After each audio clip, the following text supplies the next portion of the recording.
That jar lid that suddenly feels tighter, the stairs that leave you more winded than last year, the way you wobble a little standing on one leg while brushing your teeth. You feel fine otherwise. Energy's normal, nothing hurts, nothing seems wrong.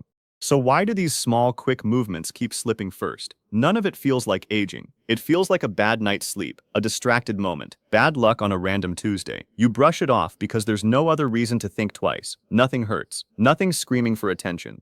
But here's the strange part. If your energy is normal, your mood is fine, and nothing on the surface has changed, what could possibly already be shifting underneath? The answer isn't in how tired you feel, or how your muscles ache the next day. It's somewhere quieter than that. Somewhere you've never been taught to look. A tiny pairing inside your body that fires before you even think to move, and it may already be changing years before anything else lets you know. Let's get inside that pairing for a moment, because it's stranger and more elegant than most people realize. Every fast, powerful movement you make, the kind that happens in a fraction of a second, is run by something called a motor unit. Think of it as a tiny team, one nerve cell connected to a cluster of muscle fibers, all wired together like a switch and a set of light bulbs. Flip the switch, and every bulb in that group lights up at once. That's what lets you snap your hand back from a hot pan, catch yourself mid-stumble, or push up off the floor in one motion instead of three. It's not your muscles working alone, it's a nerve and a muscle acting as a single coordinated unit, faster than conscious thought. Inside these units, not all muscle fibers are the same. Some are built like marathon runners, slow, steady, built for endurance and stamina, the kind of fibers that let you stand at the sink for 10 minutes without tiring. But others are built like sprinters.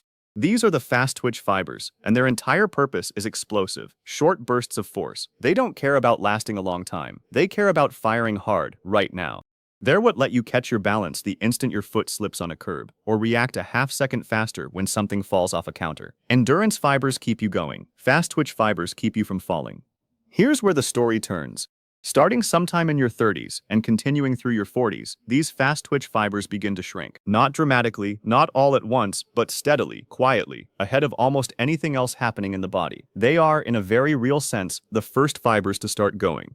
While your endurance fibers are still holding their ground fairly well, the sprinter fibers are already losing size and number. This is part of why getting up off the floor without using your hands can start to feel like it takes a bit more effort than it used to. It's not that your whole body has weakened, it's that the specific fibers responsible for that quick, powerful push are the ones quietly thinning out first. Muddle. At the same time, something else is happening, something even less visible. The nerve side of the motor unit, the signal that tells those fast-twitch fibers when to fire, starts slowing down too. Imagine a message being sent down a wire, and that wire slowly losing some of its speed and precision over the years. The signal still arrives. It's just not quite as fast, not quite as sharp. This is part of why your reflexes catching something you accidentally drop can feel a touch slower than they used to. It's not clumsiness, it's a nerve signal that used to arrive instantly, now arriving just a beat behind. And this is the part that makes the whole thing so easy to miss. All of this, the shrinking fibers, the slowing signals, happens long before you ever feel weak, sore, or tired. There's no ache to tip you off, no fatigue to make you suspicious. Your endurance can feel completely normal, while this very specific, very targeted decline is already in motion underneath. That's exactly why getting winded a little faster on one flight of stairs can sneak up on you. It's not your lungs failing you overnight. It's that the fast, powerful push your legs used to generate without thinking now requires slightly more conscious effort to produce the same result. There's another layer to this, and it has less to do with biology and more to do with how modern life is actually structured. Fast-twitch fibers exist for sudden, explosive movement, sprinting, jumping, catching yourself, lifting something heavy in one quick motion. But most days don't ask for that. Most days ask you to sit, walk at a steady pace, sit again, maybe climb a few stairs at a normal rhythm. Nothing sudden.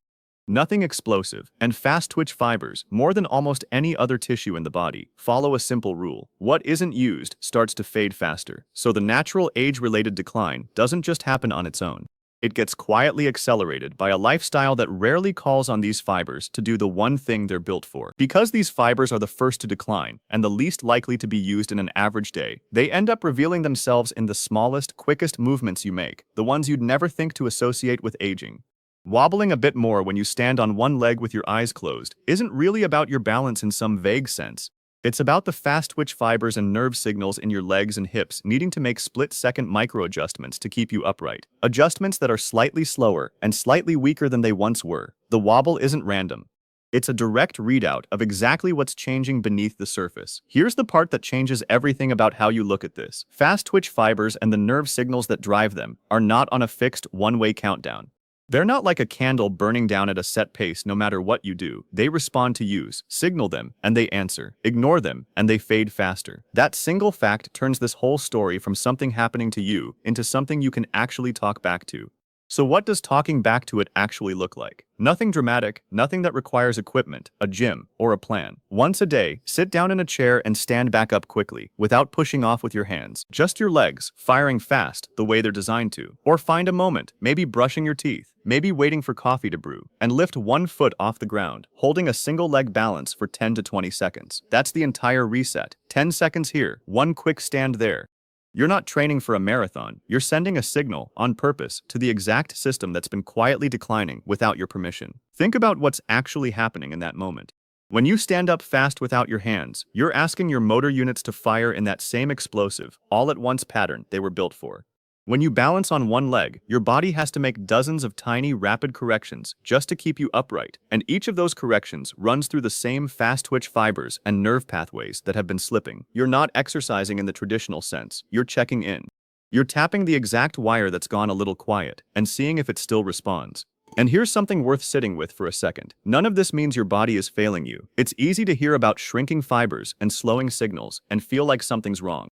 But this is your body doing something honest. It's handing you information early, in the smallest possible way, in a jar lid, a flight of stairs, a wobble at the sink, long before anything would ever show up as pain, illness, or exhaustion. That's not a warning of failure. That's an early signal, offered quietly, before it needed to be loud.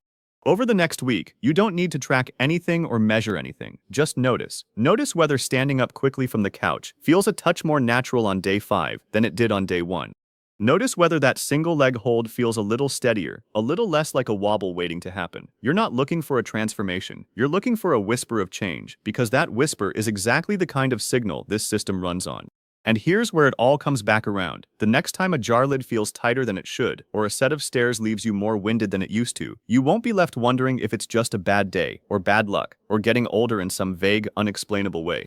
You'll know exactly what's happening. Your fast-twitch fibers and the nerves that drive them are asking for a small, quick check-in, the same way any system asks to be used before it's willing to keep working well. Something as ordinary as a tight lid or a longer stair set is your body speaking a very specific language, and now you know how to listen to it and how to answer back.